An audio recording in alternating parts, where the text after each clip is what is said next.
Hey guys, it's Hink here. Obviously, I am in a disguise to try to preserve some anonymity here, but this is my first go around at YouTube, and so we're gonna hop right into it. So, for those that don't know, my username is Hinkle McCringleberry, based off the Key and Peele skit, which some people actually think I'm a legit professional football player, which is even more hilarious to me.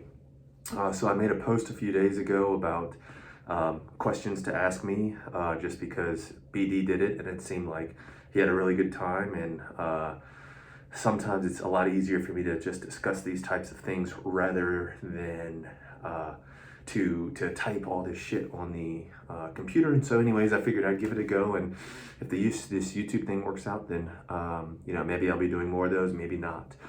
But to start, Ask Your Girl About It said there was a posted study the other day where it showed that 2.2 pounds being the optimum tension for gains, and basically that the study showed a rapid drop off of gains with increasing tension past 2.2 pounds. Basically, what do I think about this? To me, that doesn't make sense. I think that a lot of the growth is, most importantly, from continuous tension. I think that if you try to do too much weight, especially too quickly, then you're more prone to having injury and damage to the soft tissue, to the smooth muscle rather, and also you put your risk at damaging the corpora and actually increase your risk of something like Peyronie's disease or fibrosis. And so, but I do think that, I don't, when I do manuals, and so I don't have weights, I don't know what 2.5 pounds feels like hanging from my dick. But to me, it doesn't make sense. And I know a lot of the experienced users on here, like Ben from Mail Hanger, sometimes they're hanging more shit from their dick than I can even bench press. So, and they continue to grow. So to me, that doesn't seem like it makes sense. To be honest, I didn't actually parse through that study. And so I would have to go through that more in detail. But to me, that doesn't make sense. And I think for some guys, that 2.5 pound stimulus is not going to be enough to elicit growth. And so, so I'm not big on that study, but, data is data. It's there to be interpreted. And honestly, I'd have to go through that study. But I'm glad somebody posted, literature sources. I'm seeing more and more of that. And I guess my ego would like to think that part of that is from, my influence on this sub, and hopefully it is. And so, let's see, what's the next study? So, not exactly a PE question, but I need some MD advice. You suggest taking citrulline, which I do as a pre-workout. I came across an article that says salt also has benefits as a pre-workout. The question is, can I take citrulline and salt together? So yes, you absolutely can take them both together, and there's actually quite a bit of literature. Most of it is coming from when you're in the fasted state, that taking something like a salt can actually have a lot of benefits, but there's no contraindication that I could even fathom for citrulline and salt. So citrulline basically is a vasodilator, meaning it causes your blood vessels to relax. And so if you are taking salt, that tends to have more of a increase in your blood pressure. And so, in theory, now this is a stretch, no pun intended, but it could even potentially counteract some of the negative effects from hypotension or low blood pressure. And so, for example, I take citrulline in a pre-workout, and I usually work out in a fasted state in the morning. And I do sometimes suffer from, if I stand up too quick, it's called pre-syncope, and I tend to get a little bit of that. And so that is something that you can see. My computer just shut off. There we go. So that is something that can actually sometimes help when you work out. But, depending on what dose of citrulline, it's probably not going to make a big deal. And I also take citrulline and low-dose Cialis together. And so my risk of hypotension is much higher than most people, but just be aware. So next question is Zaber1213. For pumping routines, do you recommend using water in the air pump, being careful not to mess up the gauge, or just pressure without the added water? So as many of you know, I use a brand that I'm not going to mention on here because I do not support them, and I am in no way financially invested in them. But I do like water, but that's based on some of the theoretical benefits, and that's also because that's all that I know. In my anecdotal, meaning storytelling, not based on science, experience, I have seen that a lot of people who air pump do it for a longer period of time and they get these big bloated dicks. And when I use a water pump, I do sets usually ranging between 5 to 7 minutes, and I really don't get much edema. I also go in it with an erection, but I just personally don't like that bloated dick look. And so I like to think that the water can help with that. The big thing with water that you have to be careful is that it doesn't compress. So as soon as you're forcing out that water, you're going to have a dramatic and an immediate increase in your pressure. And so that's why devices like BathMate, I kind of, especially the ones with the hand pump, I don't like those because, or not the hand pump, with the pelvis, where you just push it into your pelvis, it just shoots that water up. And I've actually had a few clients that have injured themselves through that. But I would say start with air, get your routine down, and then as you progress, you can switch to water and see what you like best. I don't think there's any scientific evidence to suggest that one or the other is better. It's whatever you prefer, and most importantly, whatever you're going to be most consistent with. If it's easier for you to use air, and you can do it more frequently rather than screwing around with water and all that, then I would suggest you use air, because I think consistency and time under tension is the key to gains. My boy Gentle Tugger said, "How did you get so awesome?" That's just hilarious, man. Big shout out to you. You've always been so kind. Unlike some people on this fucking sub that I don't understand why they're so mean sometimes, but it is what it is. But I appreciate the love, brother. So let's see. Adventurous Party. Don't know if this suits but I'll comment anyways. How does a tight or even injured pelvic floor affect PE, sex in general, or EQ? So if you injure your pelvic floor is like it's like the pathway to your penis and sexual function. So there's complex systems of arteries, veins, and nerve bundles all throughout your pelvis. And so if you have a significant pelvic injury, you could have either arteriogenic erectile dysfunction, where you actually have a problem with either the arteries not filling appropriately. I guess maybe I should say vasculogenic, where it's the vessels. So your arteries aren't getting enough blood flow in there, or you could have your veins, something with basically the valves that are supposed to shut off when you have an erection, don't shut off, and so it allows the blood to escape through the pelvis. You don't want to do that. You could also have actually nerve damage and not have an erection because of actually nerve damage to the penis, not sending the appropriate signals for your smooth muscle to actually relax. And so if you have any issues in that area, you can, obviously have an inability to have sex, chronic erectile dysfunction, or even permanent erectile dysfunction.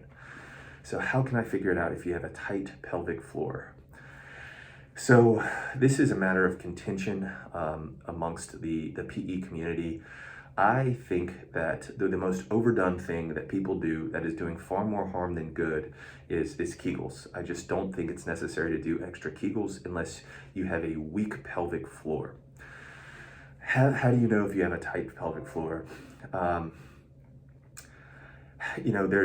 problem is there's a lot of different symptoms that you can have. And so you have to be careful. I think in general, you would try reverse Kegels as the best way, and that's kind of hard to do, but it's basically just not clenching your pelvic floor. Most people that live a stressful life, at least like I do, when I injured my pelvic floor and I actually had a lot of pain down there, anytime I would clench my pelvic floor, I'd have pain. And so even just walking in the hallway, I didn't realize that I was like clenching my pelvic floor. And so I had to learn to be aware or cognizant of my pelvic floor and actually learn to stay relaxed. So some of the symptoms that can be associated with a tight pelvic floor are basically, you can have things like constipation. So I never realized this, but so oftentimes I would have a bowel movement in the morning. I know TMI, but I would actually notice that when my basically rectum was distended with stool, I would actually develop back pain. And so that is actually a symptom of having a hypertonic or a tight pelvic floor. And so you can also have a lower back pain, hip pain, sometimes pain with sex. I've also seen that premature ejaculation can actually be a symptom of having a tight pelvic floor. Having a weak pelvic floor, typically that's associated with like injuries, especially like car crash, like traffic injuries. But then you can have things like stool incontinence, rectal loss of rectal tone, inability to get an erection, inability to keep an erection. Potentially even something like when you stand up, you lose your ability to have an erection. And so things like that are often associated with a weak pelvic floor. I just think that the pelvic floor issue, that one of our mods did a great post on pelvic floor. I also went in depth in this, and I suggest you go read my post on that to get a better idea of things that you can do and ways that you can diagnose whether you have a tight or a weak pelvic floor. Can PE, such as executing the wrong exercises, damage the pelvic floor and sexual performance? Yeah, absolutely. That's what I did. And so I was basically, reading, I got good gains from pumping, but I wanted to do the next step and get more girth. And so I decided I would try clamping. And basically when I did that, I had to Kegel the entire time to keep the blood in my dick. And I'm sure I did it wrong. But anyways, I ended up just keeping my pelvic floor under like a lot of tension, and my hypertonic pelvic floor got a lot worse. And so doing something like that can actually damage the pelvic floor. Talking to M9, he suggested that even pumping, because of the way the negative pressure is exerted on the base of the penis and in theory the pelvic floor, you could actually be at risk of pelvic floor damage just from pumping. And so that's why I don't suggest doing Kegels, or even really reverse Kegels for that matter, if you're pumping with a higher pressure. I do think that pumping with a lower pressure when you're doing reverse Kegels can actually help. So what would be an optimal pumping routine given all the time needed? Everybody, and this actually gets into the next question, and this is woo shrieks come. I don't know what that means, but, I don't know whether I'm a hyper responder or not, but for me, pumping for somewhere between 5 to 8 minutes and doing 3 sets of that, and I've had in my opinion, absolute ridiculous girth improvement.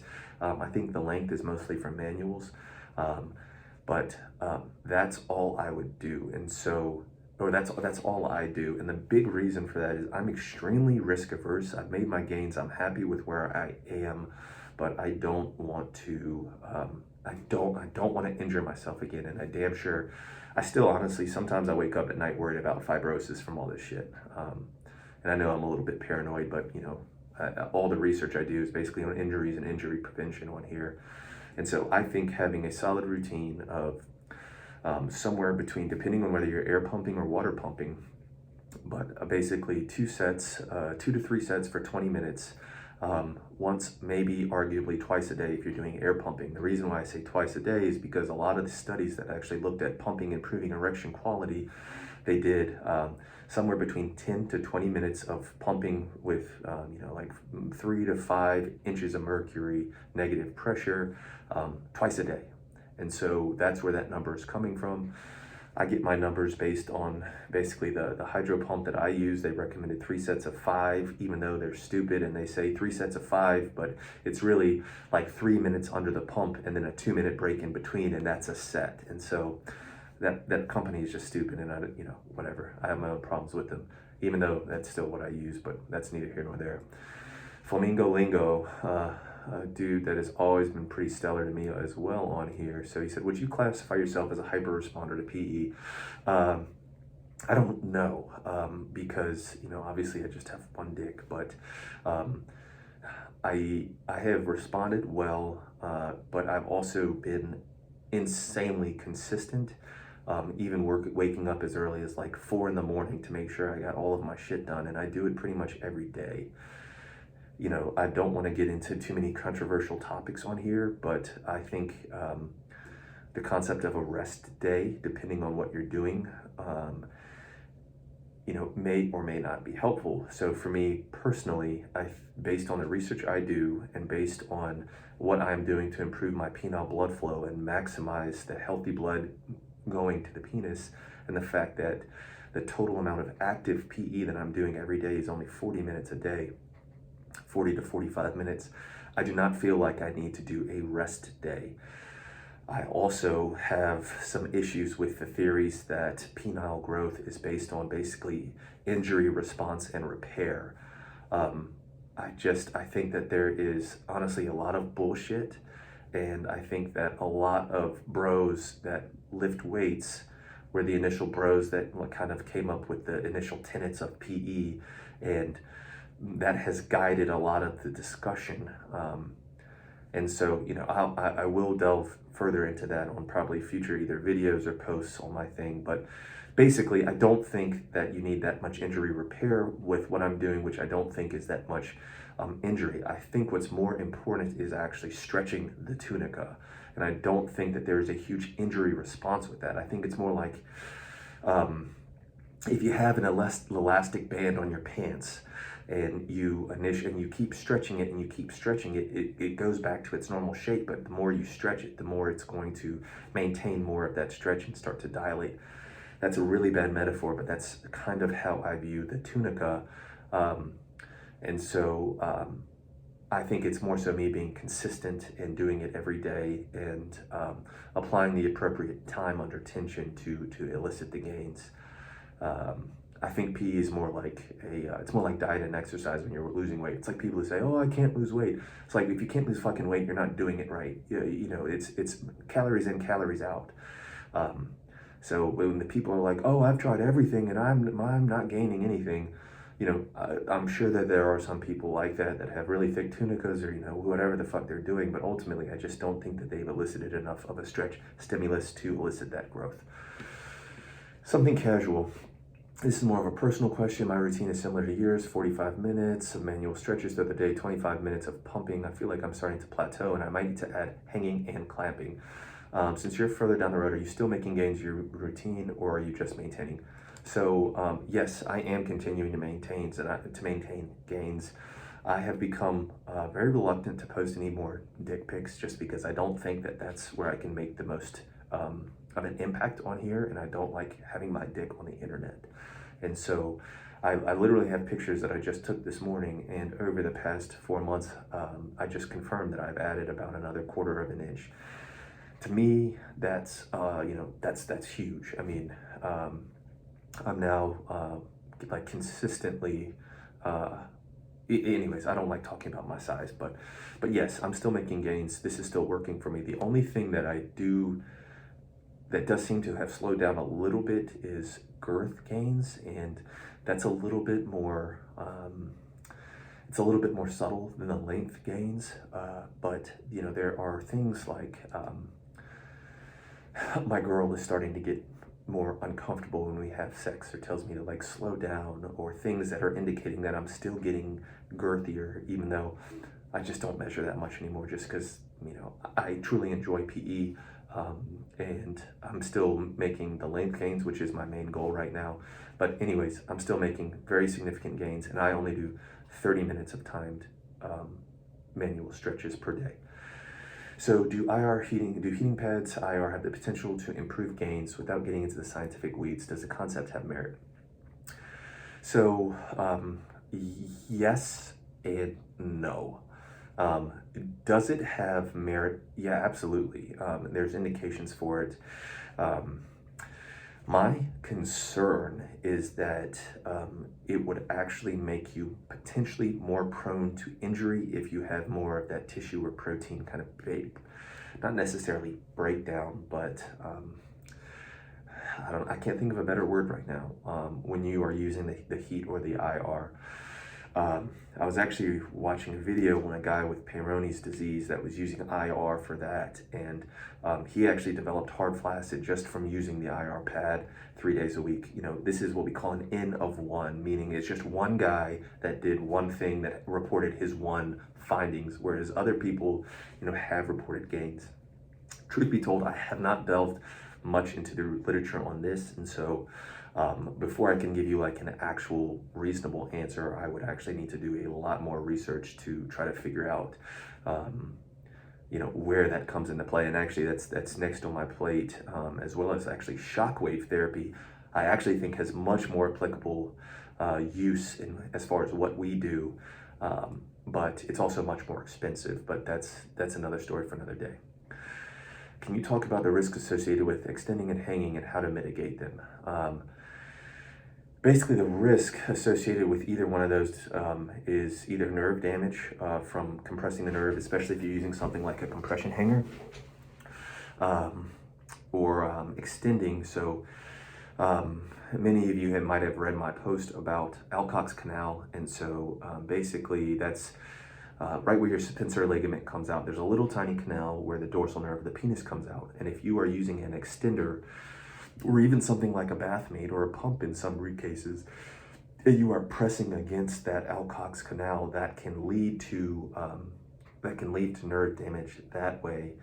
Also, I mean, any of this shit, if you extend too far, you fall asleep with it on, you hang with too much weight, there's always the potential for injury.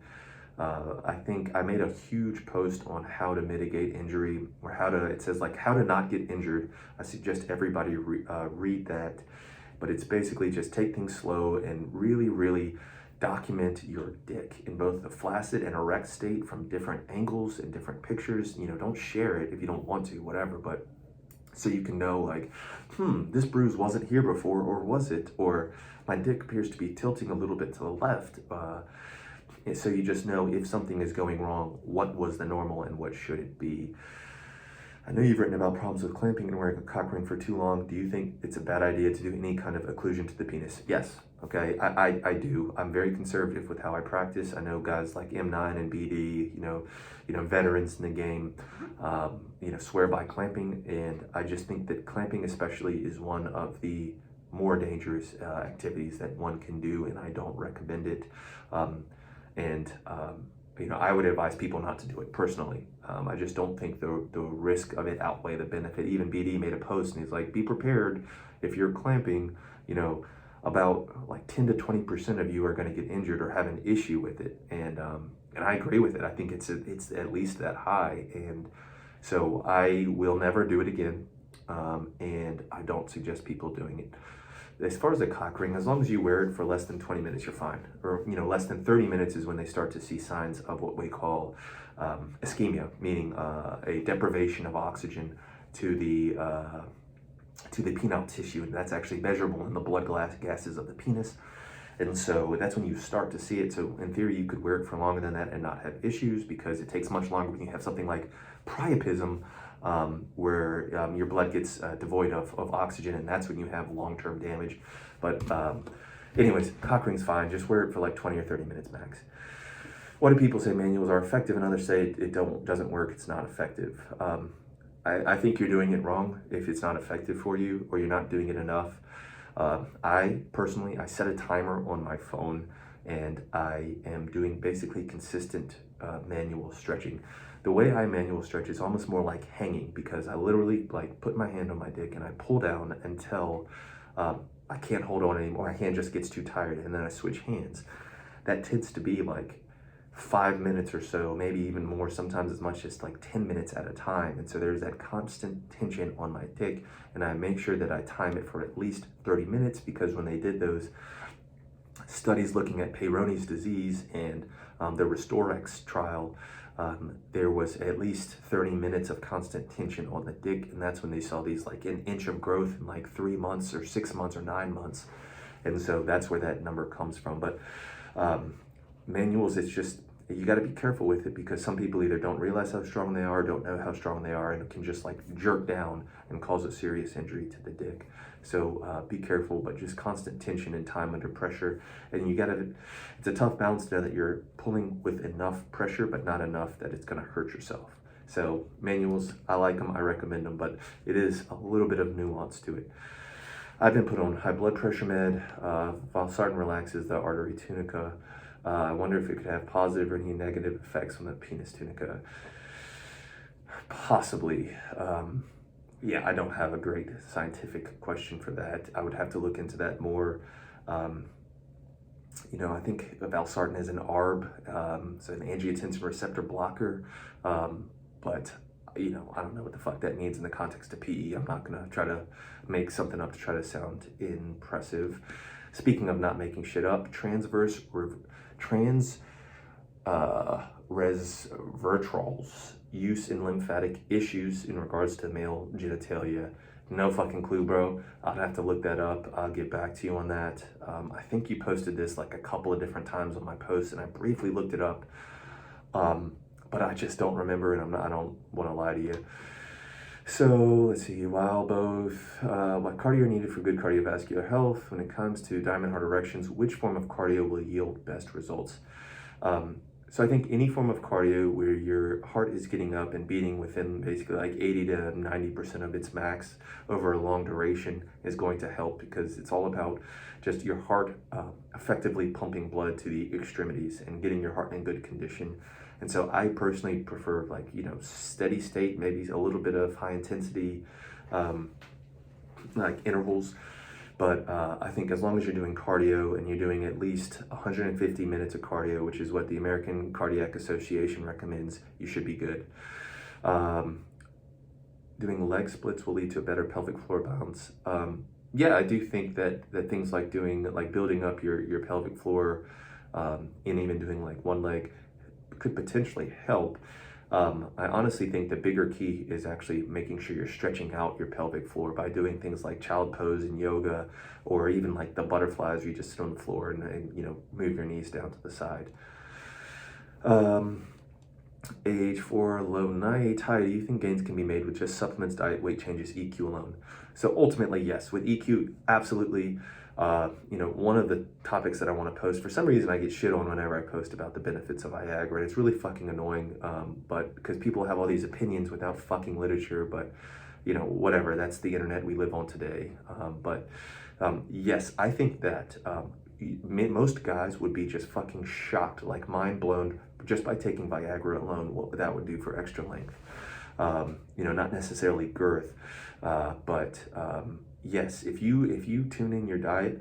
So I think that probably 3/4 of my gains have been from actual like tissue enlargement, and I think the rest of the other quarter is actually from just EQ improvements that I have seen, especially with my regimens like low dose Cialis and pumping, which increase blood flow to the penis. When are you going to start hanging by my boy Clean Change? Nah, never, man. Honestly, I don't have time for it. I have a busy practice. I have a family. I do all I can just to get my 40 minutes in the morning before I, hit the gym before my work day starts, and I got to be in at about 7. Meat stretcher, decon breaks. That's one of those things that I don't know where the fuck it came from. Once again, well, that's not true. I think it came from a lot of the muscle building science, and there are some very, very vague similarities between hypertrophy training of your muscles, but in general, it's totally fucking different. And so anytime I see a principle that is based from skeletal muscle, I immediately think it's kind of bullshit as my defect, or at least until proven otherwise. So I don't believe in decon training. That being said, I've had to take 2 separate about 3 to 4 month breaks due to lymphatic issues.